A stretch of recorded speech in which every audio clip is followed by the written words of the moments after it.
آقا کے وفادار ہے علماء دیوبند، اسلام کے غمخوار ہے علماء دیوبند، آقا کے وفادار۔ الحمد للہ نحمده ونستعینه ونستغفره ونؤمن به ونتوکل علیہ ونعوذ باللہ من شرور انفسنا ومن سیئات اعمالنا، من يهده الله فلا مضل له ومن يضلله فلا هادي له، ونشهد أن لا إله إلا الله وحده لا شريك له، ونشهد أن سيدنا وحبيبنا وسندنا ومولانا محمد صلى الله تبارك وتعالى عليه وعلى آله وأصحابه وذرياته وأهل بيته أجمعين، أما بعد فأعوذ بالله من الشيطان الرجيم، بسم الله الرحمن الرحيم، يا أيها الناس اتقوا ربكم إن زلزلة الساعة شيء عظيم، صدق الله العظيم، وقال النبي صلى الله عليه وسلم الدين النصيحة، أو كما قال عليه الصلاة والسلام۔ جس دور پہ نازاں تھی دنیا اب ہم وہ زمانہ بھول گئے، جس دور پہ نازاں تھی دنیا اب ہم وہ زمانہ بھول گئے، اوروں کو جگانا یاد رہا خود ہوش میں آنا بھول گئے، منہ دیکھ لیا آئینے میں پر داغ نہ دیکھا سینے میں، منہ دیکھ لیا آئینے میں پر داغ نہ دیکھا سینے میں، دل ایسا لگایا جینے میں مرنے کو مسلمان بھول گئے، ہوتی ہے اذانیں اب بھی تو مسجد کی فضا میں اے انور، ہوتی ہے اذانیں اب بھی تو مسجد کی فضا میں اے انور، جس ضرب سے دل ہل جاتے تھے وہ ضرب لگانا بھول گئے۔ میرے محترم بزرگوں، دوستوں اور عزیز ساتھیوں، اللہ رب العزت کا بے انتہا احسان و کرم ہوا کہ اس رب ذوالجلال نے ہمیں اور آپ کو اپنے بارگاہ میں حاضر ہونے کی توفیق دی، اور ساتھ ہی ساتھ اللہ کا مزید کرم یہ ہوا کہ مجھ ناچیز کو دین کی کچھ باتیں کہنے اور ہم سب کو سننے کی توفیق دی۔ دعا کریں کہ اللہ مجھے صحیح صحیح کہنے اور ہم سب کو اس پر عمل کرنے کی توفیق عطا فرمائے۔ عزیزان ملت، اللہ رب العزت قرآن مجید کے اندر قسم کھا کھا کر اس بات کو بتلا رہا ہے کہ روئے زمین میں سب سے معزز ایمان والے ہیں، اور تاریخ کا جائزہ لیجئے تو تاریخ بھی ہمیں یہ بتاتی ہے کہ اس پوری زمین پر سب سے معزز جو نسل ہے وہ ایمان والوں کی نسل ہے۔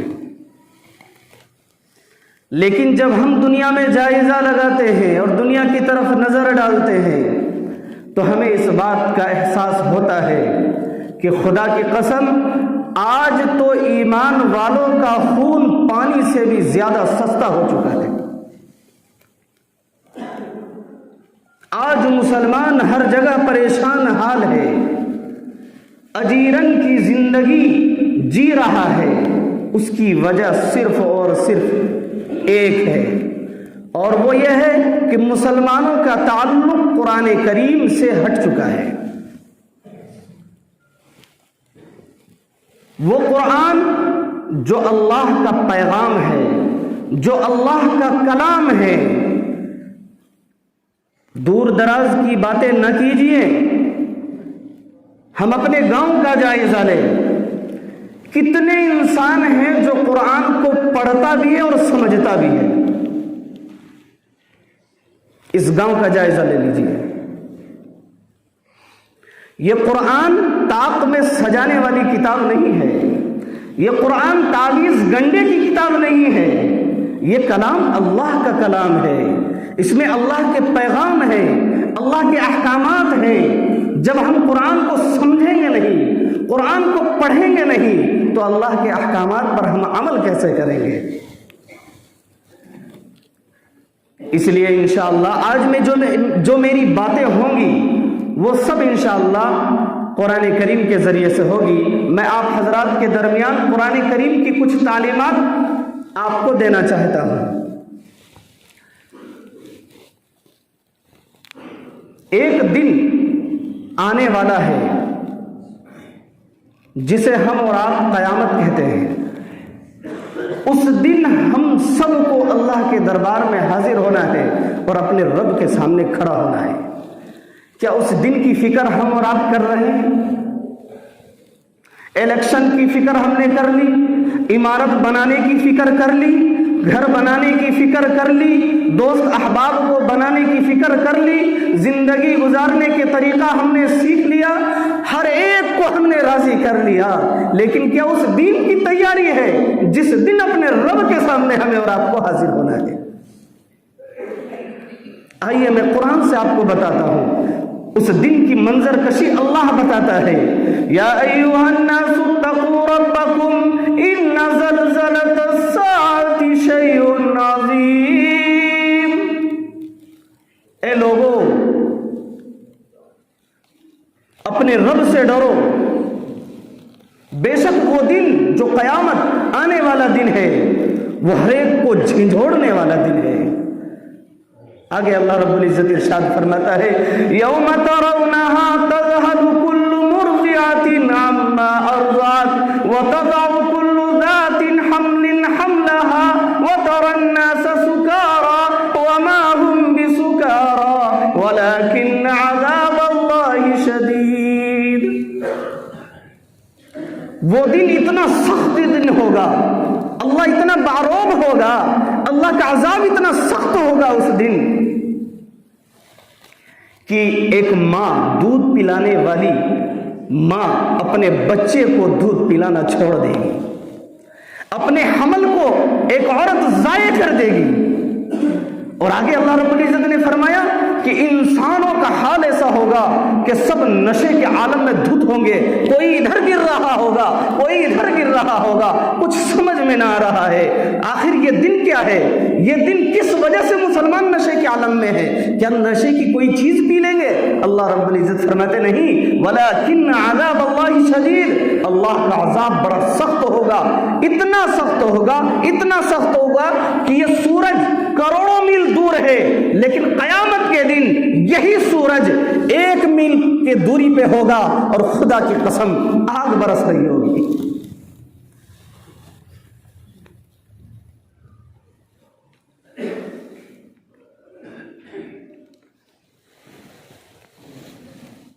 اسی دن کے بارے میں اللہ رب العزت نے فرمایا کہ یہ کوئی چھوٹا موٹا دن نہیں ہوگا، بلکہ دنیا میں جو آپ زندگی گزار رہے ہیں، اللہ رب العزت فرما رہے مقدارہ 50,000 سنہ، 50,000 سال لمبا وہ دن ہوگا۔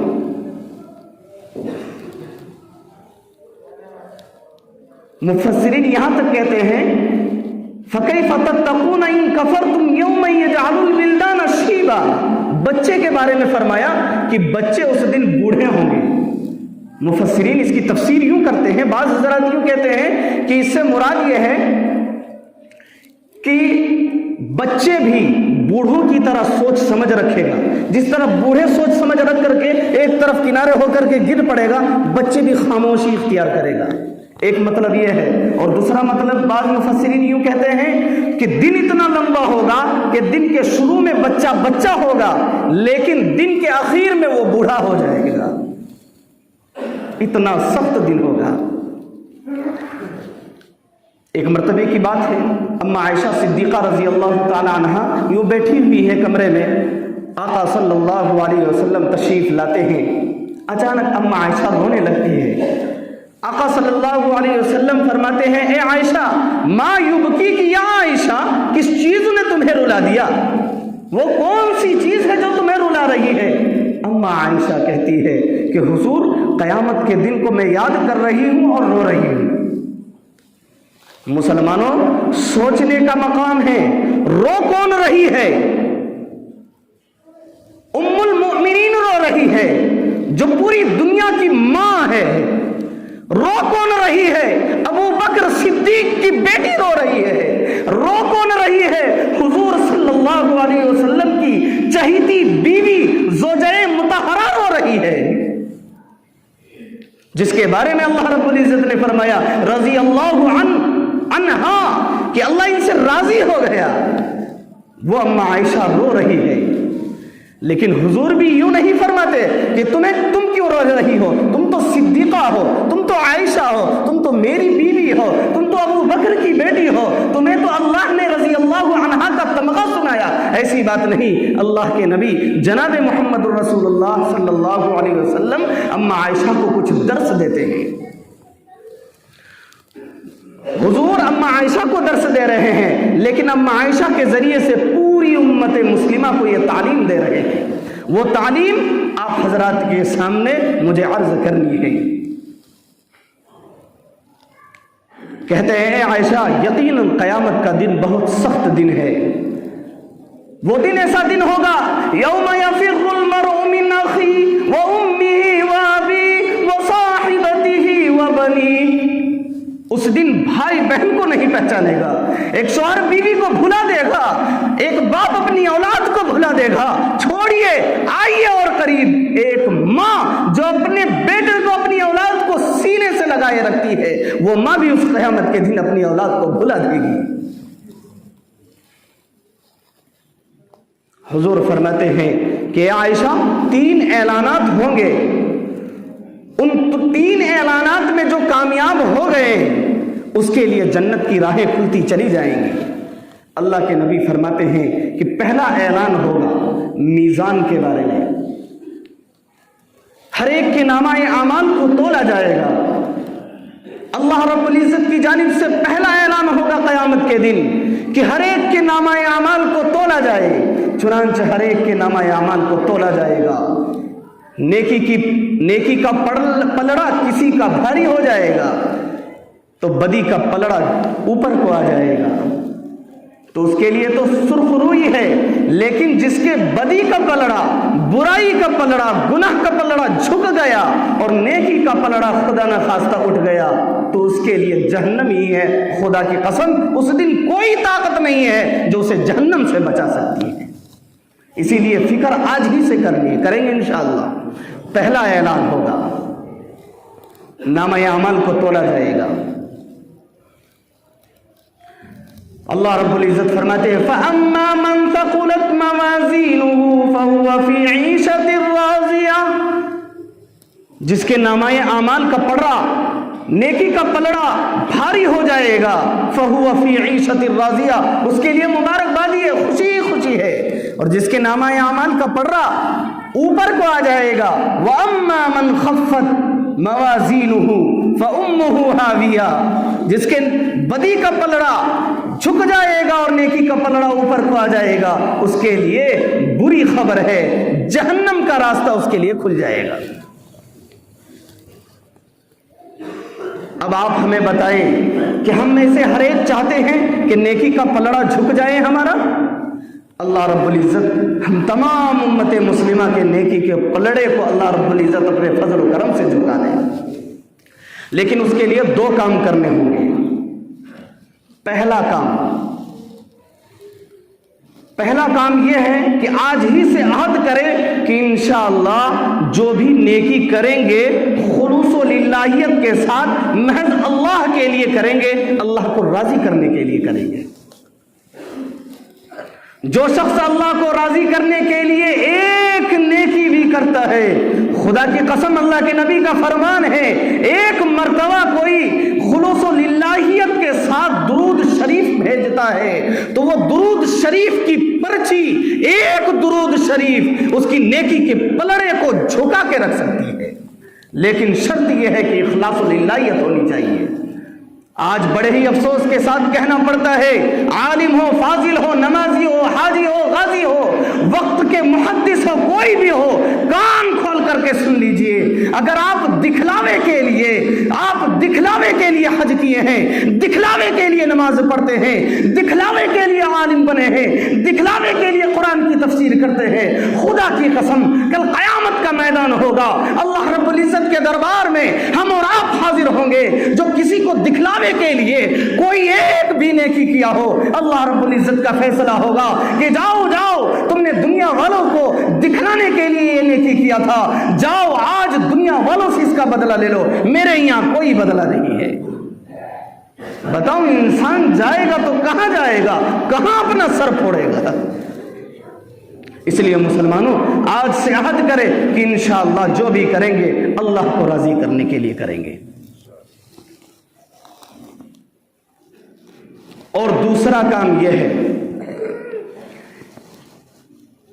کہ میرے پاس جس کسی کا بھی حق آئے، پہلی فرصت میں موت آنے سے پہلے اس کے حق کو ہم اس کے حوالے کر دیں گے، ورنہ کل قیامت کے دن ایسے انسان بھی آئیں گے جو حاجی بھی، نمازی بھی، عالم بھی، مفسر بھی، سب کچھ، لیکن دوسروں کے حق دبائے ہوئے ہیں۔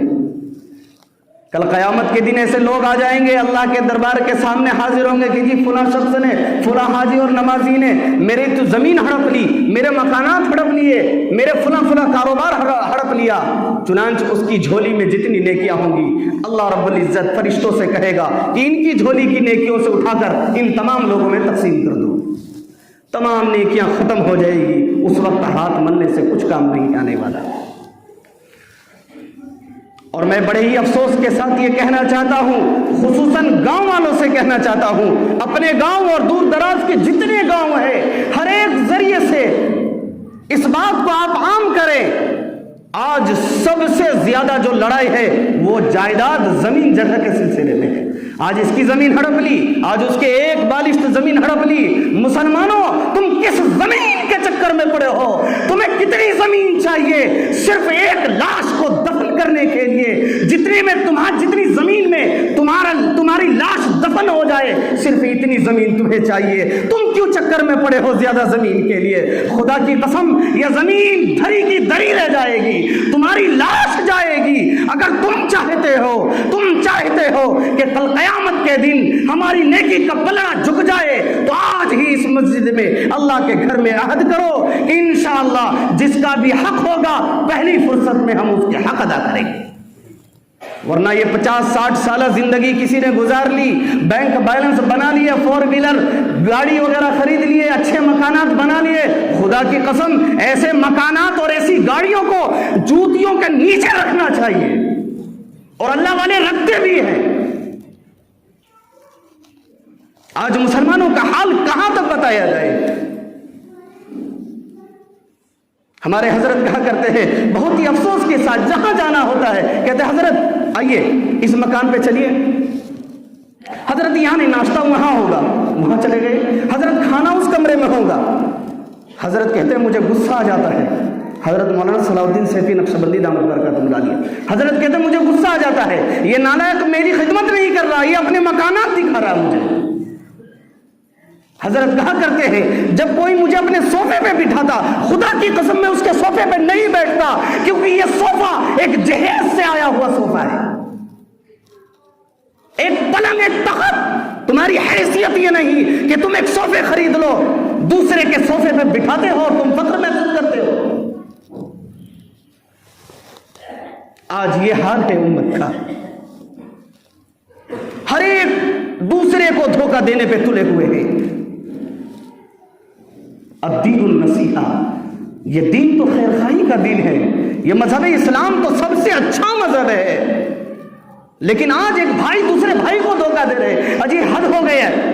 تقریباً 50 لوگوں نے مجھے یہ شکایت کی کہ مفتی صاحب بچے بگڑ رہے ہیں، والدین کے نافرمان ہو رہے ہیں، کہاں تک سنایا جائے داستان کھول کر کے؟ آئیے میں آپ کو ایک واقعہ سناتا ہوں۔ حضرت پیر صاحب ذوالفقار دامت برکاتہم العالیہ ایک واقعہ نقل کرتے ہیں والدین کے سلسلے میں کہ ایک شخص، ایک بزرگ مستجاب الدعوات تھے۔ مستجاب الدعوات کہتے ہیں جن کی دعائیں ہمیشہ قبول ہوتی ہیں۔ ایک حضرت کہنے لگے کہ بھائی مستجاب الدعوات ہیں یہ، ان کا عمل کیا ہے، ذرا ان کے گھر چلتے ہیں۔ ان کے گھر پہ گئے تو پہلا کام ان کا یہ تھا، وہ 2 خنزیر رکھے ہوئے، 2 سور رکھے ہوئے اپنے گھر میں اور انہیں کھانا کھلا رہے ہیں۔ وہ حضرت کہنے لگے یہ مستجاب الدعوات، یہ اللہ کے ولی سور کو کھانا کھلا رہا، استغفر اللہ، اس کے گھر میں خنزیر ہے۔ کہنے لگے ساری دعائیں آپ کی کیسے قبول ہوتی ہیں، آپ تو سور پلے ہوئے ہیں۔ وہ شخص کہتا ہے کہ یہ 2 سور ہے، ایک میری ماں ہے اور ایک میرا باپ ہے۔ اس نے ایسا گناہ کیا کہ یہ دونوں سور اور خنزیر بن گئے، لیکن ہے تو میری ماں، ہے تو میرا باپ، میں ان کی خدمت کرتا ہوں، یہی نتیجہ ہے کہ اللہ میری ساری دعائیں قبول کرتا ہے۔ مسلمانوں، ماں باپ خنزیر ہو جائے، جب بھی ان کی خدمت کرو، پھر بھی تو تمہارے والدین تمہارے لیے سر کے تاج ہے، تمہارے والدین پھر بھی نمازی ہے، تمہارے والدین پھر بھی حاجی ہے، تمہارے والدین پھر بھی غازی ہے، پھر بھی والدین تمہارے لیے ساری کچھ، تمہارے لیے نہ جانے کہاں سے کیسی مشقتیں جھیل کر، کیسی مشقتیں برداشت کر کے، کیسی پریشانیاں جھیل کر کے تمہارے لیے ساری چیزیں مہیا کرتے ہیں، اور تم اسی والدین کی نافرمان بنتے ہو۔ شرم آنی چاہیے میرے نوجوانوں کو۔ یہ ماں تو وہ دولت ہے، یہ باپ وہ دولت ہے، خدا کے قسم جب یہ دولت لٹ جائے گی، جب تمہیں احساس ہوگا کہ ماں کتنی بڑی دولت تھی۔ آج میں یہ کہنا چاہتا ہوں چھڑیدار ڈی کے نوجوانوں، سنو، آپ کو جو نوکری نہیں مل رہی ہے، آپ جو پڑھائی میں کمزور ہے، ایجوکیشن میں کمزور ہے، اس کی صرف ایک وجہ ہے کہ تم نے اپنے والدین کے ساتھ چھیڑخانی کی ہے۔ اللہ رب العزت قرآن مجید کے اندر ارشاد فرماتا ہے فَلَا تَقُلْ لَهُمَا اُفْ، اپنے والدین کو اف کہنا ناجائز اور حرام ہے۔ اور تم نے اپنے والدین کو، میں نے سنا ہے گاؤں کے ایک باپ اپنے بیٹے سے کہتا ہے بیٹا یہ کام کرو، جو ہونے ہو توڑ کے کام کر دو۔ حد ہو گئی ہے۔ اف کا مطلب میں سمجھا رہا ہوں، سنیے، غور کیجئے، بیانات بہت ہوتے ہیں، آج دیکھ لیجئے۔ اف کسے کہتے ہیں؟ ابو کے کام پہ آپ یہ کہتے ہیں اف، یہ کہنا بھی ناجائز اور حرام ہے۔ کیا زندگی جی رہے ہیں، سمجھ میں نہیں آؤ۔ پھر یہ کہتے ہیں کہ اللہ کی مدد نہیں، کیسے آئے گی اللہ کی مدد؟ اللہ کے نبی کا فرمان ہے جب والدین خوش ہو تو اللہ بھی خوش ہوتا ہے، لیکن جب والدین ناراض ہوتے ہیں تو خدا کی قسم عرش معلی بھی ہل جاتا ہے۔ نہ نمازیں اس کی قبول ہوتی، نہ زکوٰۃ قبول ہوتے، نہ زندگی گزر رہی۔ اللہ کی پناہ۔ خیر بات کہیں اور چلی جا رہی تھی، اس لیے آج سے عہد کریں، پہلا کام جو بھی کریں گے اخلاص کے ساتھ کریں گے، اور دوسرا کام جو بھی حق میرے پاس کسی دوسرے کا ہو، پہلی فرصت میں اس کے حق کو ادا کریں گے انشاءاللہ۔ جب یہ 2 کام کریں گے تو انشاءاللہ قیامت کے دن نیکی کا پلڑا جھک جائے گا اور بدی کا پلڑا ختم ہو کر رہ جائے گا۔ اللہ کے نبی اماں عائشہ سے کہتے ہیں کہ دوسرا اعلان ہوگا، اور دوسرا اعلان یہ ہوگا کہ انسان کو نامہ اعمال دیا جائے گا، کچھ کو دائیں ہاتھ میں دیا جائے گا اور کچھ کو بائیں ہاتھ میں دیا جائے گا۔ جس کو دائیں ہاتھ میں دیا جائے گا اسی وقت سے اس کے لیے جنت کی راہیں کھلتی چلی جائیں گی۔ قرآن کریم کے اندر اللہ رب العزت ارشاد فرماتے ہیں وَأَمَّا مَنْ أُوتِيَ كِتَابَهُ بِيَمِينِهِ فَيَقُولُ هَاؤُمُ اقْرَءُوا كِتَابِيَهْ إِنِّي ظَنَنتُ أَنِّي مُلَاقٍ حِسَابِيَهْ۔ اللہ رب العزت ارشاد فرماتے ہیں جب کسی کو دائیں ہاتھ میں نامہ اعمال مل جائے گا، گویا کہ وہ فرسٹ ڈویژن سے پاس ہو گیا، اب جو پاس ہوتا ہے وہ کیا کہتا ہے؟ بھائی میں پاس ہو گیا، ارے دیکھ لو میرا رزلٹ آ گیا، فیس بک میں شیئر کرتا ہے، واٹس ایپ میں شیئر کرتا ہے، نہ جانے کہاں پھیلاتا ہے۔ اللہ رب العزت ارشاد فرماتے ہیں جب وہ پہلی پوزیشن سے پاس ہوگا، سب کو دکھایا، ہاں مقرؤ کتابیہ، دیکھو دیکھو، پڑھو پڑھو میرا نامہ اعمال پڑھو۔ اس کے بعد آگے اللہ رب العزت ارشاد فرماتا ہے انی ظننت انی ملاق حسابیہ، وہ لوگوں کے سامنے تقریر کرے گا کہ سنو یہ جو نامہ اعمال مجھے دائیں ہاتھ میں ملا ہے، اس کی وجہ کیا ہے پتا ہے؟ وہ ایک وجہ جو میں آپ حضرات کو بتا رہا ہوں، عمل کریں گے انشاءاللہ۔ وہ شخص کہے گا وجہ یہ ہے کہ میں جو کام کرتا تھا اس نیت سے کرتا تھا کہ کل قیامت کے دن مجھے اللہ کے دربار میں حاضر ہونا ہے اور اس کا حساب و کتاب دینا ہے۔ جس انسان کے ذہن میں یہ ہوگا کہ میں جو کچھ کر رہا ہوں اپنے رب کو حساب دوں گا، خدا کی قسم سارے گناہ ختم ہو جائیں گے۔ آج کل کے میرے نوجوانوں، آپ سے خصوصاً مخاطب ہوں، یہ موبائل سب سے بڑا فتنہ یہ موبائل ہے۔ میں آپ سے اور کہنا چاہتا ہوں کہ یہ موبائل لڑکیوں کے ہاتھ میں مت دیجیے، خدا کی قسم اللہ کے واسطے لڑکیوں کے ہاتھ میں مت دیجیے۔ ہر ایک شوہر اپنی بیوی کے گارجن ہے، ہر شوہر یہ عہد کرے کہ میں اپنی بیوی کو اس موبائل سے دور رکھوں گا، رکھیں گے انشاءاللہ۔ میں کرسی پہ بیٹھ کے کہہ رہا ہوں میری بیوی کے پاس بھی موبائل نہیں ہے اور میں نے عہد کر رکھا ہے کہ موبائل نہیں دوں گا۔ آپ بھی عہد کیجئے کہ اپنے بچوں کو اس موبائل سے دور رکھوں گا، اپنی بیوی کو، اپنی بہن کو، سب کو اس موبائل سے دور رکھوں گا۔ یہ بہت بڑا فتنہ ہے۔ آج کل کے نوجوان کیا کرتے ہیں؟ دروازہ بند کرتے ہیں، دروازہ بند کرنے کے بعد بیڈ پہ آتے ہیں، اس موبائل کے ذریعے سے نیٹ آن کرتا ہے اور نہ جانے کیسی کیسی فلمیں اور کیسی کیسی فوش کامیں کرتے ہیں۔ اللہ کی پناہ، الامان والحفیظ، کرتے نہیں کرتے بتائیے خدا کی قسم؟ کوئی نوجوان اس سے چھوٹا ہوا نہیں ہے۔ کوئی نوجوان یہ نہیں کہہ سکتا کہ میں موبائل کو صحیح استعمال کرتا ہوں۔ اس لیے ہاتھ جوڑ کر کہتا ہوں، اگر آپ کہیں تو خدا کی قسم میرے نوجوانوں بھائیوں، آپ میرے بھائی ہو، میرے جگر کے ٹکڑے ہو، خدا کی قسم آپ سے میں بے انتہا محبت کرتا ہوں۔ اگر آپ کہیں تو میں آپ کے پاؤں پکڑ کر کہہ دوں اس موبائل کو اپنے سے دور رکھو، اس لیے کہ اللہ رب العزت دیکھ رہا ہے۔ الم یعلم بان اللہ یرا، تمہارے کمرے کے اندر کوئی نہیں ہے لیکن سنو وہ رب ہر چیز کو دیکھ رہا ہے۔ اس لیے آج سے عہد کرو کہ انشاءاللہ جو کام کریں گے اس نیت سے کریں گے کہ مجھے اس کا اللہ کے دربار میں حساب دینا ہے، کریں گے انشاءاللہ۔ اس کے بعد اللہ کے نبی فرماتے ہیں کہ ایک تیسرا اعلان ہوگا، اور تیسرا اعلان یہ ہوگا کہ پل صراط پر سے گزرو۔ پل صراط ایک راستہ ہے، ایک پل ہے جو جہنم کے اوپر ہے، بالکل اندھیرا ہی اندھیرا، یہ پتہ ہی نہیں چلے گا کہ شروع کب ہوا اور ختم کب ہوا یہ راستہ۔ لیکن وہ انسان گزر جائے گا جس کے پاس ایمان کا نور ہوگا، جو ایمان والا ہوگا، جس کے پاس ایمان کا نور ہوگا وہ اس راستے سے گزر جائے گا۔ لیکن جو کافر، مشرک اور منافق ہوگا، خدا کی قسم وہ کٹ کر کے جہنم میں گر پڑے گا۔ اللہ رب العزت ارشاد فرماتے ہیں یوم یقول المنافقون والمنافقات للذین آمنوا انظرونا نقتبس من نورکم قیل ارجعوا وراءکم فالتمسوا نورا۔ جب ایمان والے گزریں گے تو منافقین کہیں گے او بھائی میں بھی تیرے ساتھ زندگی گزارتا تھا دنیا میں، ذرا رک جاؤ تیری روشنی سے میں بھی گزر جاؤں گا۔ لیکن وہاں نہیں گزر پائے گا،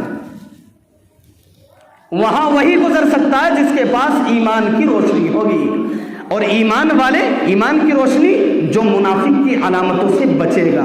اور منافق کی علامت اللہ کے نبی نے 4 بتلائی۔ یہ 4 ایسے گناہ ہیں جس سے ایمان والا بچے گا، انشاءاللہ ایمان کی روشنی اس کے پاس آ جائے گی، بچیں گے انشاءاللہ یہ 4 گناہ سے۔ فوراً میں ترجمہ کر دے رہا ہوں، وقت بھی نہیں ہے۔ اللہ کے نبی نے فرمایا پہلا وہ شخص اذا وعد خلف، اذا حدث کذب، اذا اؤتمن خان، اذا خاصم فجر۔ 4 کام، 4 گناہ انشاءاللہ بچیں گے ہم اور آپ۔ پہلا گناہ یہ ہے اذا وعد خلف، جب آپ وعدہ کریں گے تو وعدہ خلافی نہیں کریں گے، کہیے انشاءاللہ وعدہ خلافی نہیں کریں گے۔ اب میں آپ سب کو بتا دوں، آپ سب نے، ہم نے بھی، پوری دنیا کے انسان نے عالم ارواح میں اللہ سے یہ وعدہ کیا ہے کہ اللہ ہم آپ ہی کو رب مانیں گے اور کبھی آپ کی عبادت سے منہ نہیں پھیریں گے۔ تو آج سے عہد کیجئے، جب اللہ سے ہم سب نے وعدہ کیا ہے تو آج عہد کیجئے کہ انشاءاللہ ہم اللہ کے دربار میں روزانہ 5 نمازیں حاضر ہو کر پڑھیں گے انشاءاللہ۔ اللہ کے گھر میں وعدہ کر رہے ہیں، وعدہ خلافی کرنا یہ منافق کی علامت ہے۔ آپ سب مومن ہیں، ہم بھی مومن ہیں، اللہ کے گھر میں وعدہ کر رہے ہیں، انشاءاللہ اس وعدے کے مطابق ہم کام کریں گے۔ دوسرا کام، اذا حدث کذب، جب بات کہتا ہے تو جھوٹ بولتا ہے۔ منافق کی علامت ہے جھوٹ بولنا، ایک مسلمان کبھی جھوٹ نہیں بولتا، لیکن آج دیکھیے ہر مسلمان جھوٹ بول رہا ہے، تھوڑے سے نفع کے لیے، تھوڑے سے نقصان کے لیے سب جھوٹ بول رہا۔ اللہ کی پناہ خصوصاً میں کہہ رہا ہوں جو دکاندار حضرات ہیں، خاص کر کے میں ان سے کہہ رہا ہوں، آپ لوگ تو بے انتہا جھوٹ بولتے ہیں جتنے دکاندار ہیں۔ ہاں، اگر آپ کے مثال کے طور پر میں ایک مثال دے رہا ہوں، آپ کو سمجھا تجارت کیسی کرنی چاہیے۔ امام صاحب آپ تجارت کرنے کا طریقہ بھی بتلائیے گاؤں والوں کو کہ تجارت کرنی کیسی چاہیے۔ تجارت کرنے ایک آسان، بہت جلدی میں، جیسے مثال کے طور پر میرے پاس ایک چشمہ ہے، چشمے کی قیمت ہے 200 روپے، میں نے دلی سے 200 روپے میں لایا، لیکن کرایہ کتنا پڑ رہا بھائی اور میری محنت کتنی لگ رہی ہے؟ تو گویا کہ آپ کو بیچنا 500 روپے میں ہے۔ تو آپ یہ مت کہیے کہ میں نے 500 روپیہ میں خریدا، بلکہ آپ یہ کہیے یہ چشمہ 500 روپیہ کا پڑا ہے، اس کی پوری قیمت جو پڑ رہی ہے بھائی وہ 500 روپیہ ہے، باقی آپ کتنا دیجیے گا۔ یہ ہے سچ اور یہ ہے اچھی تجارت، یہ صحابہ کرام کی تجارت ہے۔ کریں گے انشاءاللہ، آج سے عہد کیجئے کہ انشاءاللہ جھوٹ نہیں بولیں گے۔ اور تیسرا کام، اذا اؤتمن خانہ، جب آپ کو کوئی امانت دی جائے تو اس پہ خیانت مت کیجیے، خصوصاً صدر سیکریٹری، مسجد کے صدر اور گاؤں والے محتمین، مدرس جتنے ہیں سب کو کہہ رہا ہوں، میں خود اپنے آپ کو پہلے کہہ رہا ہوں، اذا اؤتمن خانہ، جب آپ کو کوئی امانت دی جائے تو خیانت مت کیجیے گا۔ ایک ایمان والوں کی پہچان یہ ہے کہ جس پرچی پہ، جس کاغذ پہ پیسے دیے جائے 10 سال کے بعد بھی اگر اس سے لیا جائے تو اسی کاغذ میں لٹی ہوئی وہ پیسے ہونے چاہیے، اسے کہتے ہیں امانت۔ بتائیے ہم اور آپ کرتے ہیں؟ کسی مدرس کو اگر کوئی بچہ دیا جائے تو جس مقصد سے اس کے گارجن نے دیا ہے اس مقصد میں آپ کو پورا اترنا ہے۔ اگر آپ اس بچے کی امانت میں خیانت کر رہے ہیں، کل قیامت کے دن پکڑ ہوگی۔ اور چوتھا گناہ ہے اذا خاصم فجر، جب کوئی منافق سے جھگڑا کرتا، لڑائی کرتا ہے تو وہ گالم گلوچ پہ آ جاتا ہے۔ ایک مسلمان کی یہ علامت نہیں، اجی جھگڑا ہو کوئی بات نہیں، ہمارے بھائی ہیں، یہ تھوڑی سی لڑائی ہوگی، جھگڑا ہوگی، اس میں کون سی بڑی بات ہے، لیکن فوراً ماں بہن کی گالی دے دینا، ماں کی گالی دے دینا، بہن کی گالی دے دینا، یہ غلط بات ہے، یہ منافق کی علامت ہے۔ اللہ ہم سب کو ان تمام گناہوں سے بچنے کی توفیق عطا فرمائے۔ یہ جو تمام باتیں کہی ہیں اللہ ہمیں بھی کہنے، آپ کو سننے سے زیادہ عمل کرنے کی توفیق عطا فرمائے۔ وما علینا الا البلاغ۔